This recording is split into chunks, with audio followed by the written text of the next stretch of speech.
Pyle. Thank you, Your Honor. Ladies and gentlemen, will you join me as we salute the flag to our great nation? Repeat after me.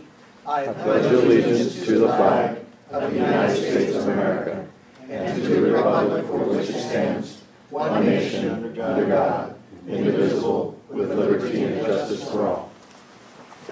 Your Honor, if we can do self-introductions around the table.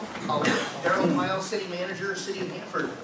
Mario Zamora, I'm one of the city attorneys for City of Hanford and a COS alumni. COS alumni. Lou Martinez, City of Hanford, Mayor. Gary Panett, City of Hanford, Vice Mayor. Jolene Jameson, City of Hanford, and I too am a COS alumni. Jim Irwin, City of Hanford. Russ Curry, City of Hanford, COS alumni, Hanford School District alumni. Carl Anderson, Hanford High School District, same alumni. Sandra Dawson, Hanford High School District. John Webster, High School District Board. Donna Stout, High School District Superintendent Secretary. Bill Fishbow, Hanford High School Superintendent. Cheryl Silva, Assistant Superintendent, Hanford Joint Union High School District, alumni of both schools and a resident of the City of Hanford.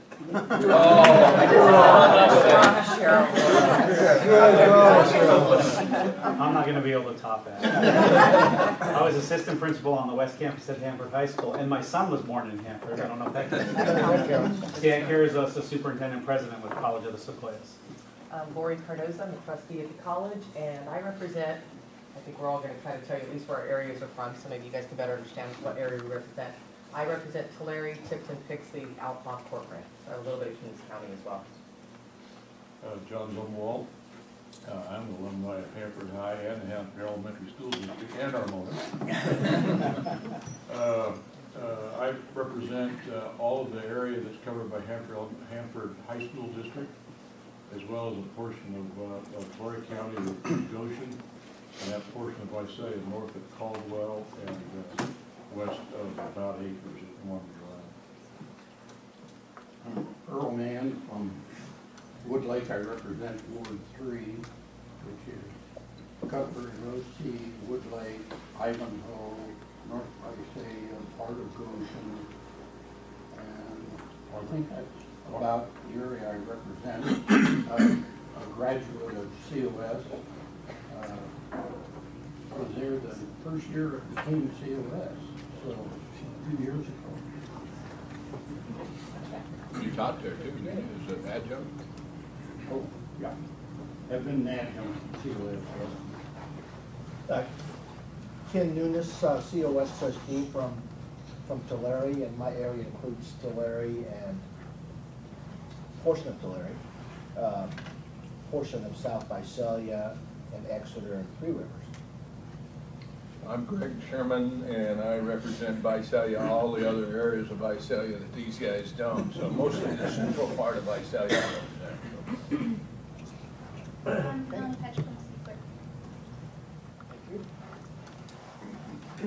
Public comment. Any person may directly address this council at this time on any item on the agenda. 3 minutes are allowed for each speaker. Any takers? Okay, we'll move on with our agenda. Item number 3. Mr. Pyle. Thank you, Your Honor. Excuse us words, we had the opportunity to have our council gathered and we needed them to adopt one resolution for us. We're in the process of doing a refunding of water revenue bonds. This action tonight will save us about $160,000 a year in our water fund. So council, what we need this evening is council to adopt resolution 13-29R, and then the official statements for the bond issuance will be prepared. Council? I'll make the motion to adopt resolution 13-29-R. Second. We have motion, second. Councilmember Curry? Yes. Councilmember Irwin? Yes. Councilmember Johnston? Yes. Vice Mayor Panett? Yes. Mayor Martinez? Yes. Motion passes. Thank you. And we'll move on to Mr. I'll use College of Sequoia. Absolutely. Well, thank you, Your Honor. For the general update on all the fun and exciting things we're working on here at the City of Hanford, one that we recognize as being mission critical for our operations going forward is a general plan update. Our current general plan is about 12 years old, which doesn't seem that old when you think about general plans. However, since its adoption, the legislation coming out of Sacramento has changed the rules of engagement for a general plan. We are currently out of compliance with AB 32 and SB 375. Those are primarily air quality greenhouse gas emissions requirements, and that legislation didn't exist when our current general plan was adopted. So we're receiving love letters from the state of California that say, hey, you're out of compliance, and unless you want the Attorney General to pay you a very unpleasant visit, you guys really need to get the ball rolling. So in the current fiscal year, the City Council adopted a budget that included $1 million for the update of the city's general plan. We have awarded a contract, and our general plan update process will be underway shortly. How that may impact College of the Sequoias and the school district, we will be seeking your participation in a citizens committee, and we'll send letters to the superintendents and ask you to select a participant that can join us and our community members when we start talking about the scope of the general plan, potential land use combinations, and we'll have to make the determination about how many additional acreage, how much additional acreage we'll need to include in our planning area to deal with growth over the next, we say 25 years. We're convinced they'll change the rules again in 10, and we'll be back at it. So you'll be receiving communications from us in the very near future seeking your participation. We'll also be providing monthly newsletter updates on the progress of the general plan. If everything went perfectly and nobody participated, it's a document you could probably get done in about 18 to 24 months. But we know we will have good participation from our community. We're anticipating somewhere between 30 and 36 months to bring a new general plan to fruition. It will also include updates to our master plans for the sewer system, the water system, and the storm drain system. So in that process, if there are spaces you think you may need for new school sites going forward, we can work on that and make sure we've got appropriate land use designations as that process moves forward. So exciting from our part. It's not something you do very often, and the rules keep changing, so we have to stay on our game. Second piece we wanted to chat with both boards about has to do with our joint facility. Out at the Hanford Joint Educational Center, we've got a softball complex. We've got a couple of baseball fields that the high school operates. And the demand for adult sports in Hanford continues to grow. Some of our neighboring agencies are providing fewer and fewer adult sports opportunities, so they come to Hanford, and they pay their fair share, so it's wonderful, but the demand for those softball fields continues to grow. Last night, our city council spent a couple hours in a budget study session, primarily focusing on our capital improvement plan for the next 5 years. One of the conversations took place at the request of our Parks and Recreation Commission was to take a look at the space available and see if we could develop 2 additional softball fields out on the site. We think there's enough real estate, but what we wanted to do is, since this is a joint facility, we at least wanted to have the conversation with both boards, let you know that that was something our council had asked us to do. In the 5-year capital improvement plan, they authorized us to move forward with a scoping document. And we'll do a little work and figure out how 2 additional softball fields may fit on site and what that configuration would look like. And it's our mission to keep our partners in this particular joint use facility informed every step of the way. So this was the master plan that was originally developed for Sierra Pacific High School, College of the Sequoias, and the joint use athletic facilities. They're busy every weekend, and I think we've got them booked up all the way through October. And I'll tell you what, if we wanted to run it, my guess is we'd have softball tournaments going on 12 months out of the year. I think the demand for the service is that great. So if there are no immediate objections from any of the boards, we would propose that we'll move forward with scoping out those next 2 softball fields. And of course, we'll just do it kind of step by step, and if it works, we've got approximately $1,095,000 available in park development impact fees that we would use to develop those 2 additional sites, depending on how that scoping works. Darrell, can you point where you think you put those fields? I know they talked about developing this piece out here for additional softball fields. I'm going to have to look at it in person. They actually sent some folks out and they said, you know, they may have to move a fence line one way or the other, but they're telling me they think they can fit 2 more softball fields somewhere out here. Not quite sure how they'll be configured. I don't know if the outfields will blend together or what, but they're telling me they can make it fit. So long before any contract is awarded to build, we'll have one more of these conversations and everybody will get to take a peek on the map of what it would look like. That sounds reasonable. Last piece that oh, Your Honor, anything else? No, well, I'm sorry, that was before I did. No problem. The last thing I want to share is the City of Hanford is in the budget development process, as I'm sure everyone else is. From our perspective, this has been kind of a rare year in that the state of California hasn't prompted to take any more money away from us. It seems like the last few years, I think the counties and the schools got a much harder hit from state actions than the cities had taken. But in our budget development, we actually saw positive growth in sales tax and property tax, our 2 major revenue sources. We saw sales tax growth for the current fiscal year of about 5%, which was above our initial estimate. And we saw good property tax growth above and beyond the Prop 13 2% limit. We're seeing property change hands, and for the first time in several years, it's changing hands with increasing value instead of decreasing value, and that's good for all of us. So although we are seeing and anticipating revenue growth of almost $500,000 next fiscal year, the cost of doing business is going up for us as well.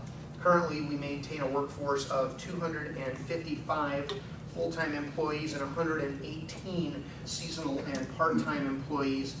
And next fiscal year, our proposed budget added 1 additional wastewater treatment plant operator position. And we won't get into the details of what that person does because it's really unappealing, some of the work that goes on at the wastewater treatment plant. Increased cost of healthcare, increased cost of retirement system. We're seeing proposals at the Public Utility Commission for rate increases on our electric bills. So the cost of doing business virtually consumed all of our new revenue growth. But the budget that was initially proposed was balanced. We were in the black by a whopping $24,900. But when we look at some of our neighboring agencies, they're in conversation about employee concessions, and we're not there. Council's taken a couple of steps to continue to work towards their emphasis on public safety. And for several years, the City of Hanford has run very lean in terms of the number of patrol cars available. We've got 55 sworn officers. We were operating 11 black and white patrol cars. So they were getting around 24 hours a day, 7 days a week, and they could go several shifts without ever turning the car off, which means we consume them in about 3 years. They are rode hard and put away wet daily. So with 90,000 miles in 3 years, we were turning them out quickly. And we had incidents in town where there was a major call for service, and we show up in the parking lot, and I've got officers standing in the parking lot because they didn't have a car. And when you see your SWAT guys loading into the Mrs. Sienna minivan, not optimal. So the City Council authorized the acquisition of 14 additional cop cars current fiscal year. The following fiscal year, we will grow that fleet by an additional 11 cop cars. So we will have 1 assigned vehicle for every patrol officer. And what we've seen in studies in our neighboring agencies, instead of replacing that vehicle every 3 years, we'll replace it every 7 or 8.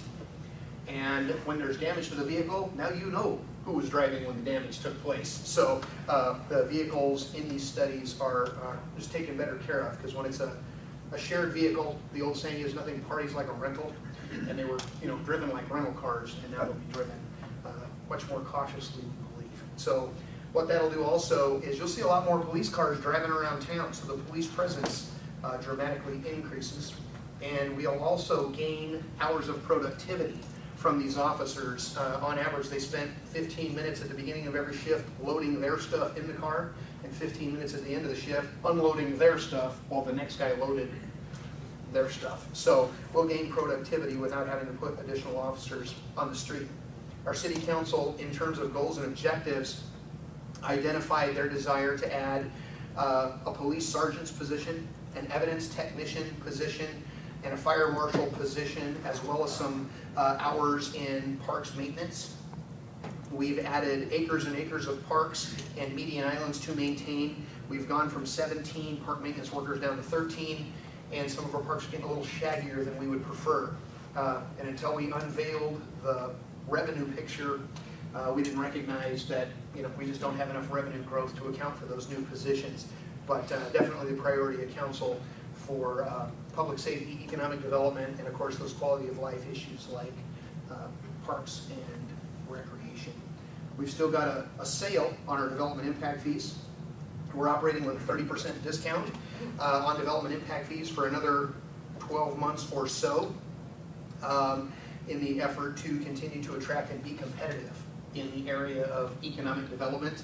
I sent council out an email or a text message this morning with the plans submitted for In-N-Out Burger. And I thought it was wonderful to plan to say, In-N-Out Burger, City of Hanford, God bless America. And I thought, how appropriate for us. We're also working diligently with the developers of the Costco site on Highway 43 and Lacey Boulevard on their environmental impact report. And hopefully that document will be ready for Planning Commission and City Council action in November of this year. So that's some of the fun and excitement we're working on here at the City of Hanford.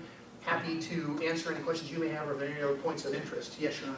Just for everybody's information, that ballpark was scheduled on the CIP for this year, and it's moved for next year, so we do have a lot of time to discuss this. No rush on it. We know we can't build it during the on-season. We'll have to build it in the off-season. Yes, Sean? Do you, Daryl, anticipate, the state took all your redevelopment agency money, and I know in Visalia they took millions, and I'm sure they did from you guys too. Do you anticipate any of that coming back? Couple of things as it relates to redevelopment. Like most redevelopment agencies, they were born with a loan from the general fund. City of Hanford, over the life of the RDA, had loaned the RDA about $7 million. Now, the State of California Department of Finance is telling us that is an enforceable obligation and it will get paid back to us over time. And when we think about what we could do with $7 million, we need to build fire station number 3. Our police department now occupies 3 buildings because we've completely outgrown the facility it's in. And of course, when you build fire station number 3, you need 9 new firefighters to man it, and then you got to buy a $500,000 fire truck. So we could absolutely use that $7 million back. They took from us about $700,000 up front, and that was money we had held in housing money, and we didn't have it obligated when Governor Brown lowered the boom on us. So we transferred that money back to the county, and all that will be showing up in your next property tax installment as well. As the successor agency, the City Council is responsible for liquidating the real property holdings of the former RDA. And most of our RDA real property holdings exist out in our industrial park. The biggest piece was a 110-acre site, and actually we received an offer from Pittman Family Farms to buy that 110-acre site, and we're getting an appraisal on it right now. Right now it's not on the tax rolls because it's owned by us. When we sell it to Pittman, it'll be on the tax rolls, and that'll help us all out a little bit too. He thinks he'll add another 35 or 40 jobs to his operation, and there won't be a whole lot of RDA left here in the City of Hanford, but we didn't get hit nearly as heavily as some other agencies did. About $700,000 in cash went out the door this year. Yeah, I think Visalia got hit with $4.5 million or something like that. Just depends on how much you were sitting on as of that It February was date. always funny, we were on the oversight committee, and we'd ruled against what the state wanted, and they just overturned the state. I'm not sure why they had an oversight committee. And we went up to appeal that $700,000 they were threatening to take from us, because in our mind, we followed the rules to the letter. And so they gave us the ruling and said 700,000. We jumped in the car, went up there for a face-to-face meet and confer, and it was very apparent that they were just going through the motion because their mind was made up that we're going to give them 700,000. Absolutely. Thank you for bringing that out. Any other questions? Thank you, Your Honor. Okay, thank you, Mr. Pyle. I'll turn the meeting over to College of the Sequoias. Well, good evening. Thank you for the opportunity to be here this evening and to share with you. We have a couple of things that we want to update you on. We thought we would focus tonight on two areas. One is on our current accreditation and the accreditation response efforts. And secondly, and maybe more importantly to all of you, is we have our provost here, Dr. Hollabaugh from the Hanford Center, and she's going to update you on the expansion of services and opportunities for our students here at College of the Sequoias, Hanford. To kick off this first item, I just wanted to give you a brief overview. You know, you obviously have heard that College of the Sequoias received a less than desirable report from our accreditation back in February. It's been an interesting process for us. The first thing we want to tell all of you is that we believe that while the situation is serious and we haven't avoided the severity of it in any way, it's a situation that we believe we can manage, and it's a fixable situation. Accreditation is very important. When the accrediting team came in 2012, they didn't take any issue with the quality of our education, with the rigor of our program, with the preparation of our students. Our outcomes are solid. They commended us for an award-winning nursing program, a state-recognized police academy, growing our campuses to Hanford and now to Tulare. But what they found is that over the period of 6 years prior, and maybe even a little bit before that, we had continual recommendations to put together better internal systems of operation. They wanted to know that the institution, as a publicly funded college, was going to have integrity over time. And integrity over time is measured by the structures of procedures, policies, and systems that you have in place to operate. How does your institution plan? What's your cycle of annual planning? How do you evaluate those plans? How do you plan for resource allocation and so on? And how does your institution make decisions? How does the academic senate work with the college council, work with the senior management, work with the board of trustees? And while we had many good practices in place, what we didn't have for our visiting team is we didn't have a manual that you could open that showed you in diagrams and sequence how all of those things worked together. And absent that kind of evidence, they weren't confident that an institution our size, with our level of resources and success, would withstand the test of time unless we got those more codified and more systematic. And so it's not window dressing for sure. It's hard work to move in and change the culture of a campus and put structures in place to make decisions that people were not used to before. But that's exactly the work that we've undertaken. So over this last semester, we've formed an accreditation response task force. We have 40 members, which is a cross-section of our faculty, our classified staff, and our students. They've met every single week for the entire span of the second semester. And in addition to that, they've met additionally because that 40 people have been broken up into subgroups.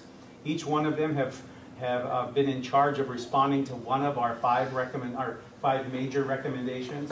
And they've enlisted other faculty from the campus to come in and to be part of the solutions.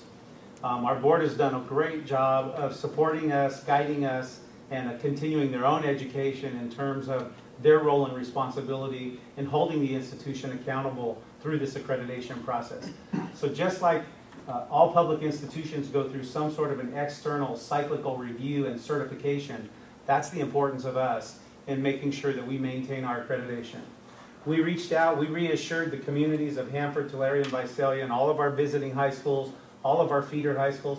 I personally visited every high school faculty this spring and gave them information and gave them materials to share with their students, to share with their parents, that we are a fully accredited institution.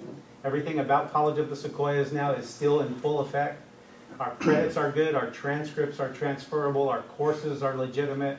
You can be eligible for your financial aid here. We tried to battle kind of the newspaper version of what was going on step by step by step. And we're feeling very good about the progress we've made. We have to submit our final report. It's a show cause report, and we have to respond to all of those recommendations to the Accrediting Commission on the 15th of October. And they will be back. A small portion of the original team will come back and revisit us in November of this fall 2013. And in that revisit, they'll validate everything we give them in the show cause report. So what we wanted to do for you tonight, it's going to be an extensive report. It's going to cover a lot of intricate areas, but two big areas: how the college has codified its ability to plan and evaluate its planning, its institutional planning, and how we put together the structures to simplify how decisions are made and who's in charge of what, are codified in two important manuals that we've developed. And Dr. Lacerna tonight is going to just take you through a diagram, a picture that helps you understand how each of those manuals look and work. Thank you, Stan. And I should probably start by saying I'm a COS alumni and live in Visalia, but my son goes to Hanford School District in the Foreign Language Institute, so it's pretty cool. We love it too, by the way. It's the best school. We love it. So the two documents I'm going to talk about are the Integrated Planning at College of Sequoias and Governance and Decision Making at College of Sequoias. And both of these documents are, you're seeing them first. Our board has seen them, but it's going to the board in July for information and feedback. And hopefully I pushed the wrong button. What button did I push? Do I have to do that one again? I pushed that one. I probably turned it off. There we go. Okay, so I'm going to push an arrow instead. That works. It did. Right? Okay, so let me go to this slide first, and I'll go back to that. So basically, what our first document is our Integrated Planning at College of Sequoias, and that is the draft here. And what it's going to do is it's going to describe our planning processes as well as the way we all work together and how our processes happen at College of Sequoias. So it gives a detailed description of the tasks we're going to accomplish each year, the processes, the way that decisions are made each year, timelines for each task, who's responsible for the task, and groups that will receive recommendations and make final decisions. And so it gives a description of all our planning, the infrastructure, and a description how everything will be assessed. So what I'm going to try to do, if this works, I'm going to pop up this new model that our technology person, Tim Hollabaugh, put together for me. So hopefully this is going to work, which isn't the right one. So hopefully it's this one. Okay, so the first thing in the diagram you see, it works. I'm not finding the right one. There it is. Okay, so I'm going to scroll up. You can see the document. The first thing in our integrated planning, the focus, and sorry we couldn't figure out how to fit it on one screen. So the first thing is our mission. And the mission of the college in our new model is the center for everything that we do. So as you can see the little pop-up. Sorry. You're going to talk to Tim about not training you very well. I'm telling you. It's not, I don't know what I just did. There it is. Okay, so the very first thing, and this is my first time doing my new thing that Tim made for me, so is the mission of the college. And it's the center for everything that we do. So our strategic plans and our program reviews and everything are based off the mission. The second part of that, out of the mission, we write our master plan. So our master plan is a long-term 10-year plan, and it includes our educational and our facilities plans, and it, you guys saw the little pop-up, and includes, data for the area, and we look at long-term trends and where we want our focus to be for the future. From that, we develop our strategic plan. And our strategic plan, you're going to see pop up here magically, it's a short-term 3-year plan that looks at our district objectives. So if you think about the master plan has district goals, it's our long-term goals, and the strategic plan is our short-term 3-year objectives, the district's objectives on a 3-year plan. It also talks about who's responsible, the actions we're going to do, completion dates, and that kind of thing. From there, we go to, part of the problem is I don't know how to use this computer, so move that down. Our institutional program review, that's going to pop up, and that's done at the unit level. So the different, every unit does a program review, And in there, they're going to talk about actions. So our goals go to objectives, go to actions, and we're moving from a 6-year, thank you, Tim, from a 6-year model to faculty and staff and department programs did a every 6-year program review and a 2-year biennial review. Now we're going to be going to a yearly review, so people will be submitting yearly what their actions are and what their and how those are meeting the objectives of the strategic plan and the goals of the master plan. So thank goodness my tech person's here now.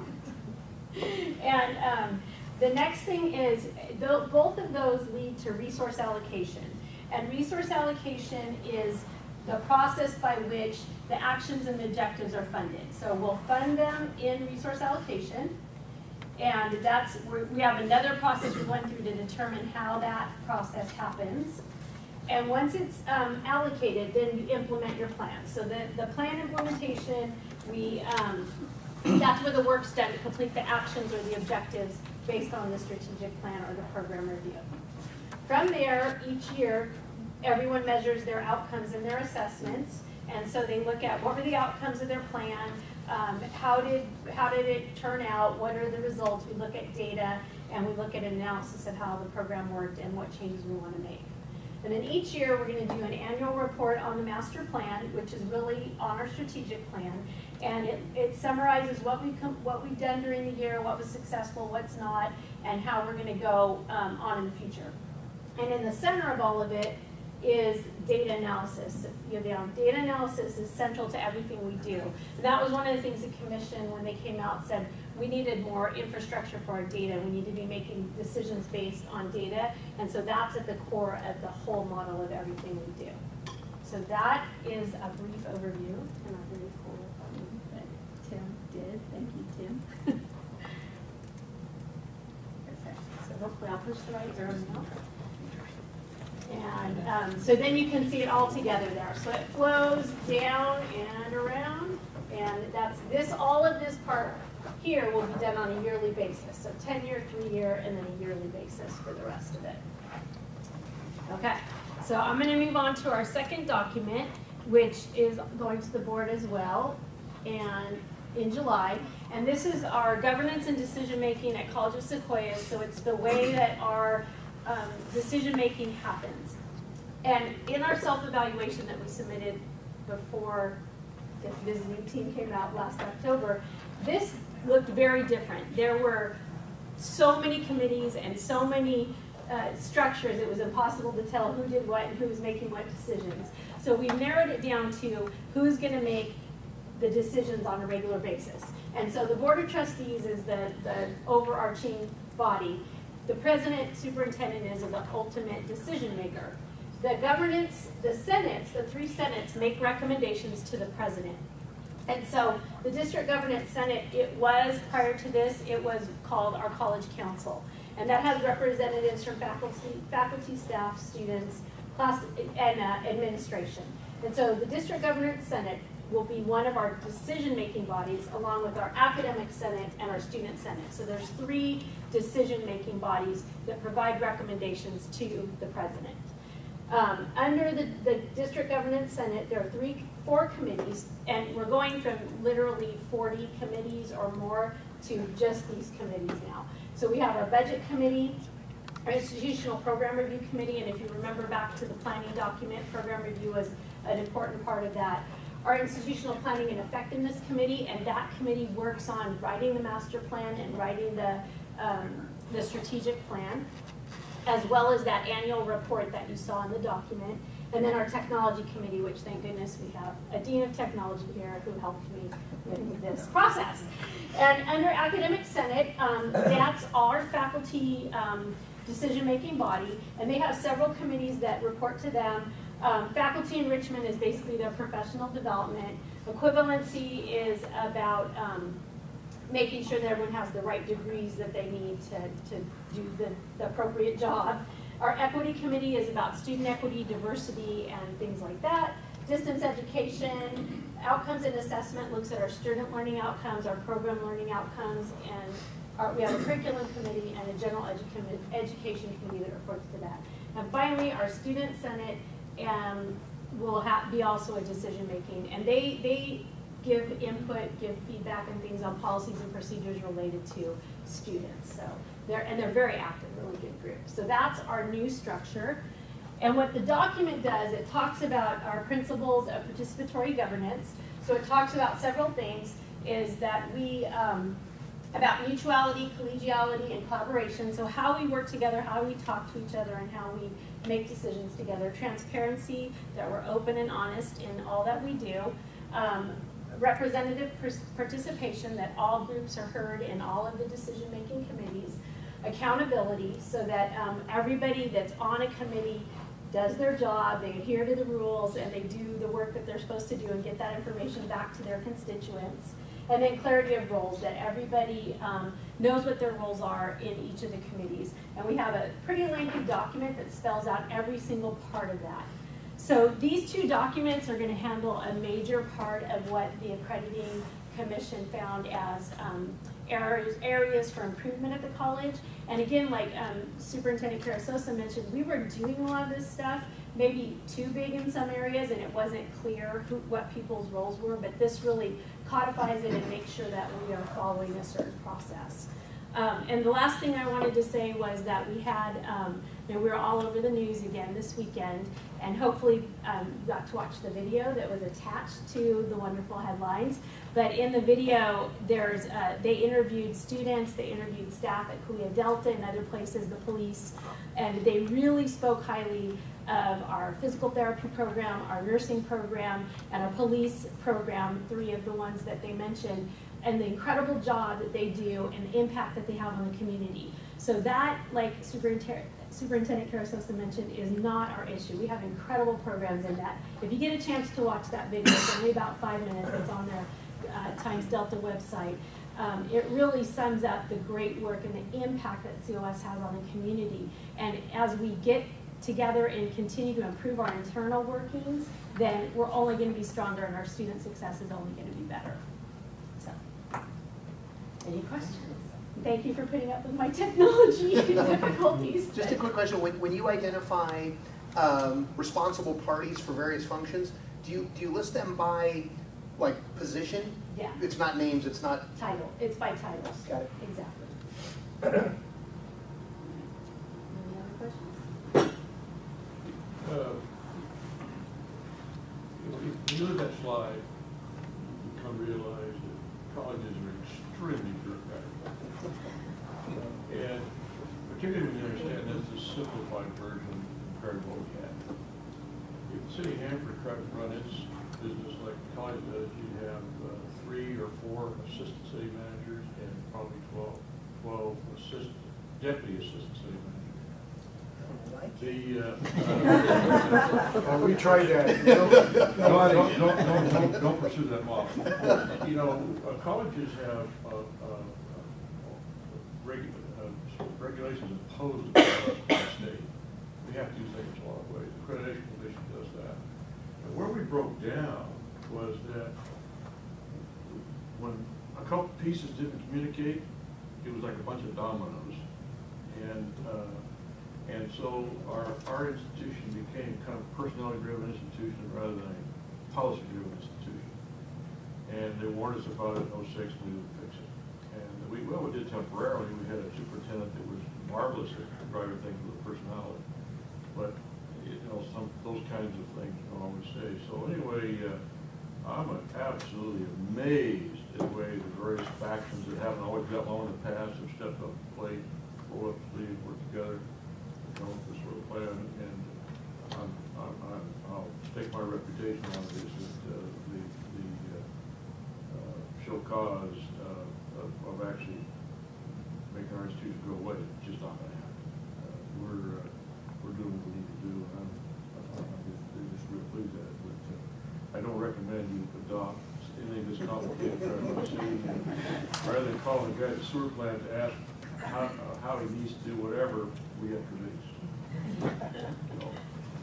Not as many. We're under what is called shared governance, you know, which means that the teachers get as much input into how the college is run as the board does. And if you do it right, we're still the final decision makers, and it works just fine. But if like say, if the dominoes start tipping over, about the time the Accreditation Commission comes along, this is what happens. Okay.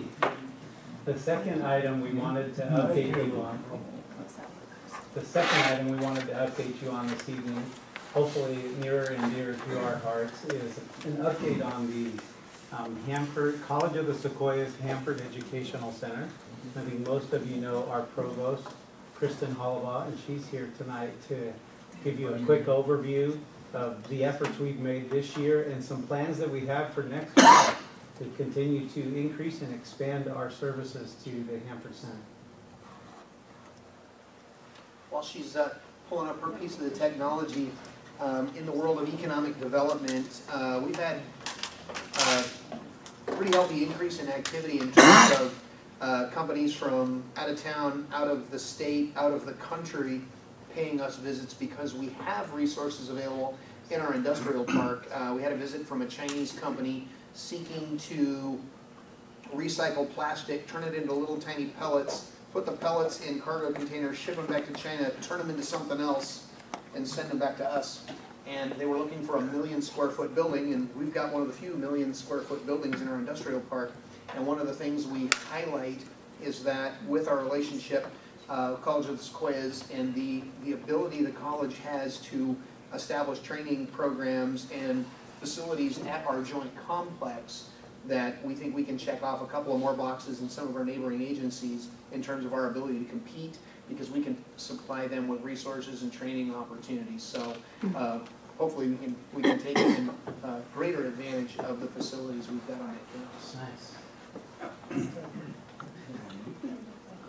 I just told Ken I'm going to stand behind him. Spring of 2015 is a semester that I probably won't forget, between things going on at work and taking a quick trip out to the trash can on May 7th and breaking my leg. So it's been a great, those of you who know me know that I was first in line for independence and last in line for patience. So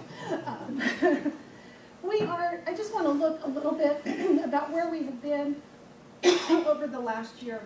Last year we got together at Sierra Pacific High School, for many of us, to kind of talk about where we were going, and in terms of center status and some of those plans. Some of you have been very involved in that, and I had some questions today even on that topic. Because of where we are on show cause, we put that on hold, but we think as soon as we get off show cause, we will move forward with getting center status for the Hanford Center. Everything looks very good. So, who are our students? 2 years ago, I came before this group and said we have around 1,700 students. And these are fall and spring numbers, and you'll see that we're down a little bit. So what does that mean? Well, we've offered more classes. The classes are full. It means that our students that are in Hanford at the Hanford Center are taking more classes at the Hanford Center, so there's less room for the 1,700, because those same classes, more classes, are being filled by the 1,500.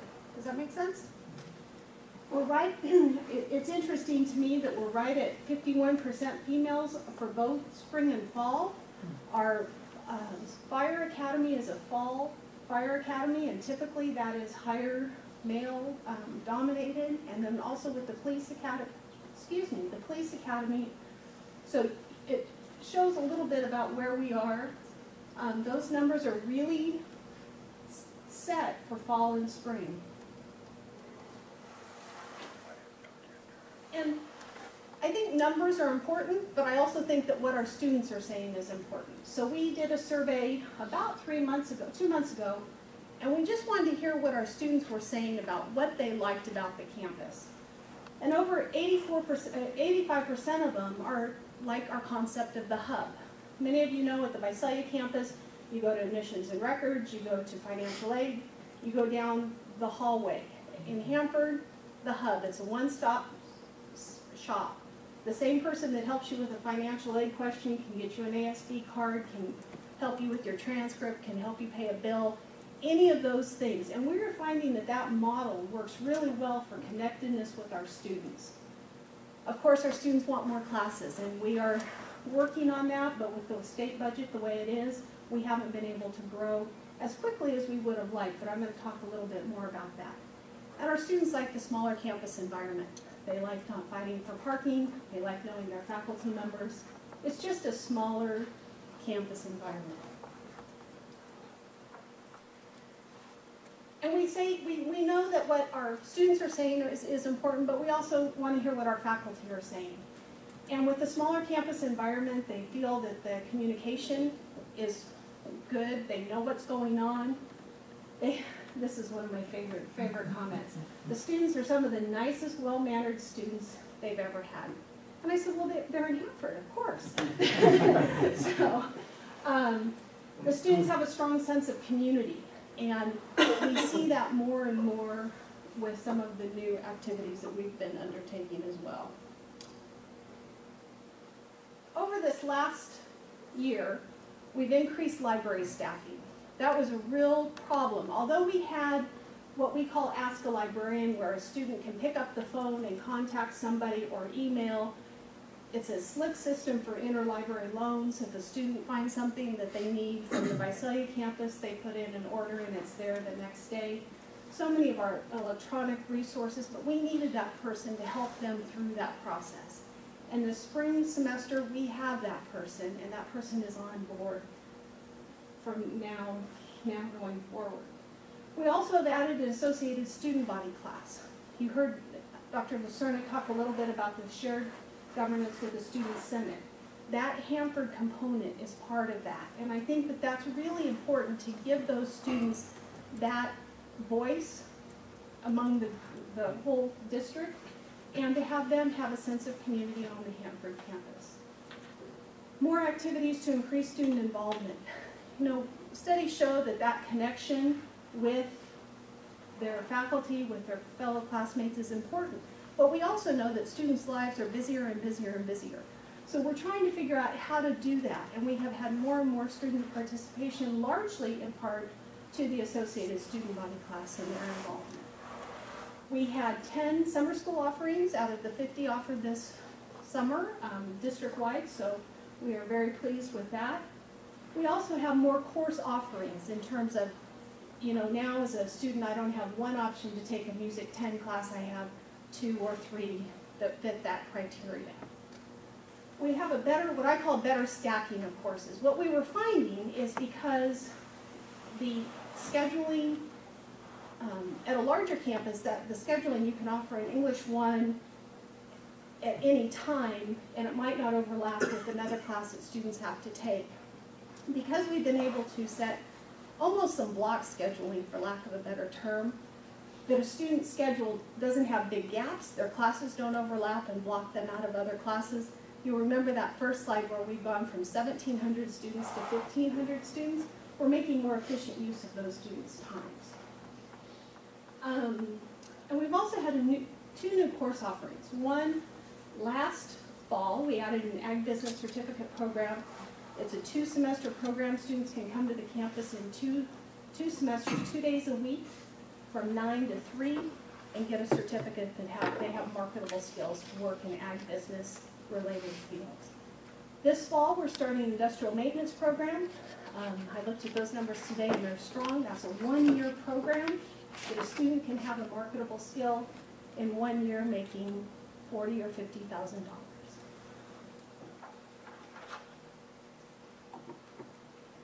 The last thing I want to talk a little bit about is the business, industry, and community services. This is our non-credit, not-for-credit side of the house. We offer some classes through the Police Academy, and I'd like to recognize Kevin Meisner, who's the director of the Police Academy and training programs. We offer some classes through VIX for that, for perishable skills. We have about 250 or 300 police officers come in to our facility from all over the state and locally to do their perishable skills training every 2 years. We also are starting an incumbent worker program. This is a grant-based program paid for by the Chancellor's Office, and we're looking at manufacturing maintenance. The first one we're starting is this July. It's basic electricity and relay logic motor controls, and I said earlier, I hope nobody asks me what that really means. But we are hearing from 4 or 5 different manufacturers, and this is Luann Waldner who takes care of this area. We're hearing that we need some incumbent worker training. Our workers are here and they need some specific, very specific training to get them to the next level. So that's starting in July. We continue to work with industries. Kevin has been very involved in, we have driving simulators. I don't know if you haven't been to the campus, we have driving simulators. They're like huge video games. But they have been able to create a simulation that truck drivers can go through. So we've been working with Vertigo Brothers to pilot a project that we are training their workers once a year for safety during their slower season, and that we hope to expand that and make that available. And Doctor, I was in a conversation today with a company looking to spend about $40 million building a manufacturing facility somewhere in the San Joaquin Valley that I think could take full advantage of the basic electricity and relay logic motor controls type training program. So appreciate that update. I'll share it with the company. We do, because we'd love to include them in the July training. We also continue to look at our soft skills training and supervisory training. We've done a little bit of this in the Hanford area, and then we're looking for other opportunities if that. Right now we don't have a grant that would fund that for corporations, but certainly that is something that we could expand on. So we know all of this wouldn't be possible without Measure C that was passed in fall of 2006. And we thank the community and good things are happening at the center, and I would be happy to answer any questions. Student transportation, when we talked about your ability to make the students' time on campus efficient, one of those greenhouse gas emissions things we're going to get to resolve in this general plan update, we're going to have to try to figure out how many greenhouse gas emissions in terms of pounds per day we used to generate versus how we generate them now. So we'll want to touch base with you and maybe gather some statistics about how much more efficient we've become, because fewer trips to campus means fewer greenhouse gas emissions.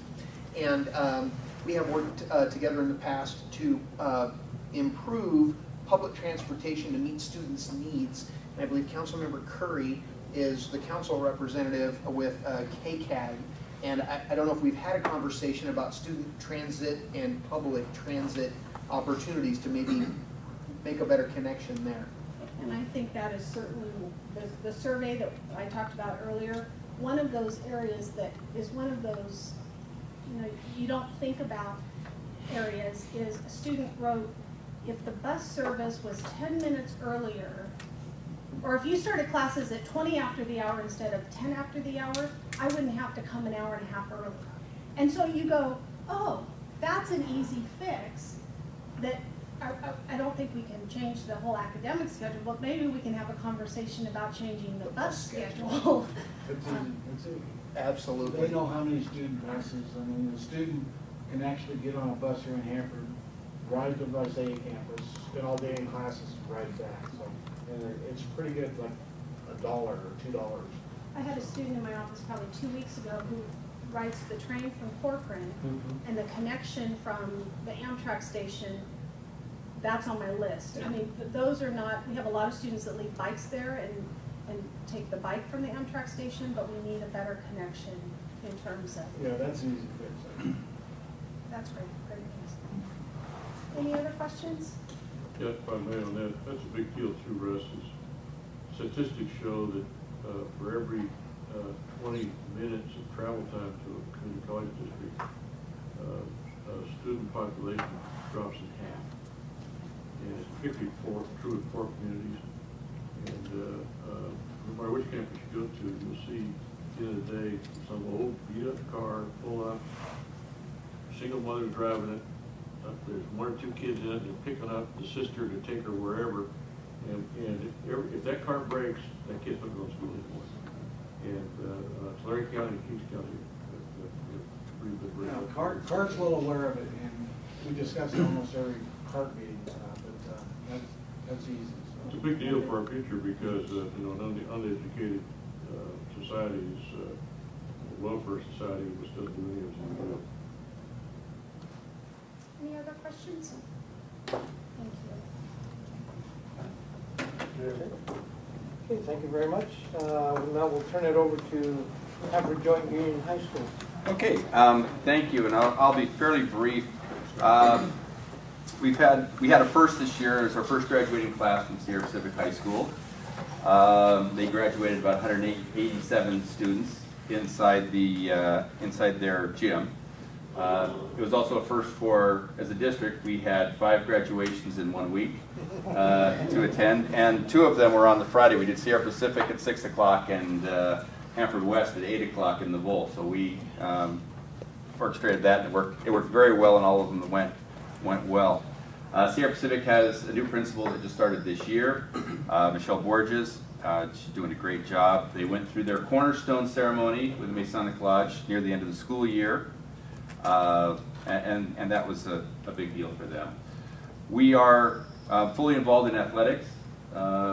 It's amazing when you add the number of athletic teams to the community. We have a lot of teams functioning. They did win Valley Championships in softball and baseball, so they're fully engaged in that. We have a full run of activities on campus now, now that we've got senior classes and graduating. And we are looking at moving 4 portables over from Hanford West to Sierra Pacific, just to give them a little bit more space. Although their numbers aren't growing, just because of the logistics of the area and development in the area. We just a little more space for classrooms, a little more, we can offer us a little more opportunities for students. And so our goal is to make sure all 3 campuses are balanced as far as academic offerings. I think all the things that Kristen said about the small environmental pluses pertain to Sierra Pacific as well. When we started the process, it was a lot of students and families did not want to go. We had very few interdistricts that wanted to go to Sierra Pacific because it was new and it wasn't Hanford High or Hanford West. And I would say in the last couple of years, the majority of our interdistricts were to the smaller school environment. As word spread about just the compactness of it and the, knowing everybody, all the same things that Kristen highlighted about the community college really applies to us as well. And so we're excited about that. District-wide, one of the things that I know I've brought up with this group at least a couple of times and we're continuing to look forward to is a agricultural learning lab. As you know, we have a very decorated agriculture program, and I believe I think they tell us all the time, we're one of 2 or so FFA programs in the state that do not have a learning lab of their own. So there's a community group working on finding property for the development of a learning lab, and so we're continuing to explore that. I know we talked a bit in the past about possible use of some of the acreage on the site. I'm looking at the place right by the softball complex. I'm kidding. That open No, really, go ahead. Yeah, that open field looks like it's wide open. But we are in need of, we've reached the point that we recognize the need. Finding agricultural land that you could use and then going through the process of getting it approved for put students on there is a lengthy and difficult process. So we are working with the community to try to find areas that are in close enough proximity to our school sites that we can get students there and back to classes. So we're working on that. Other than that, things are going really well. We're very pleased with the site, the facilities that are there, and we hear a lot of just positive comments from our students and parents about the site in general. All those fears originally about the college campus on the same grounds as the high school are non-existent at this point. We don't hear them. So, just a lot of good things and a lot of positive for the high school district overall. Quick question. One of the needs that cities experience, and now I'm learning that more and more private sector businesses here in town are experiencing, is the need for bodies who are capable of operating a wastewater treatment plant at some point in the future. Some of our local industries do pre-treatment, and their employees get lured away by somebody paying a little bit more. The state of California doesn't test or provide testing opportunities, I think, but twice a year.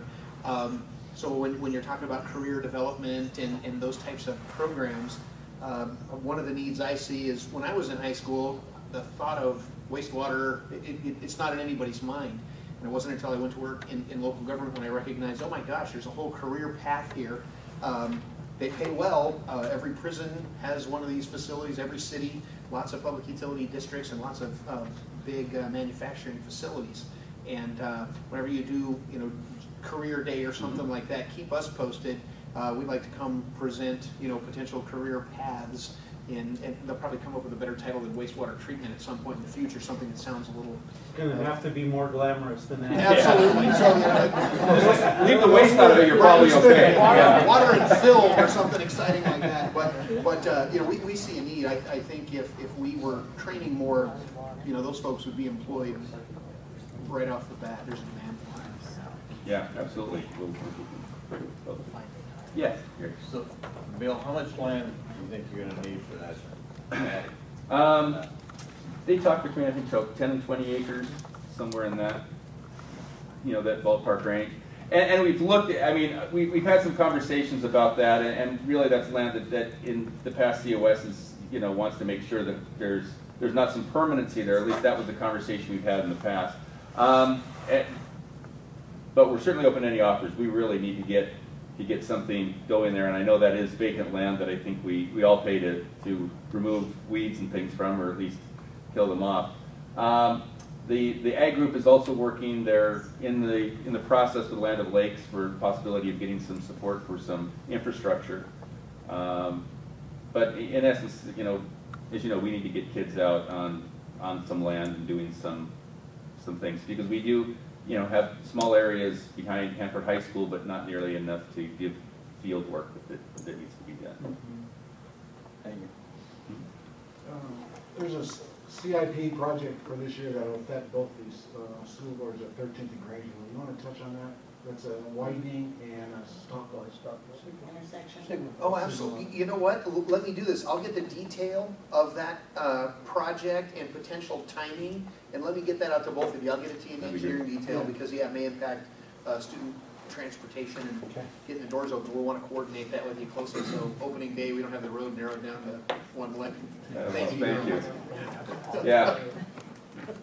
We're curious to see where high-speed rail is like everybody else, whether it's, what fundraisers we can utilize that with. Well, and of course, our general plan, we really kind of need to know where they're going to put that thing before we figure out what all the land uses are, east or west, so. Okay, thank you, Bill. Okay, Mr. Powell, we'll just go ahead and, any announcements or reports?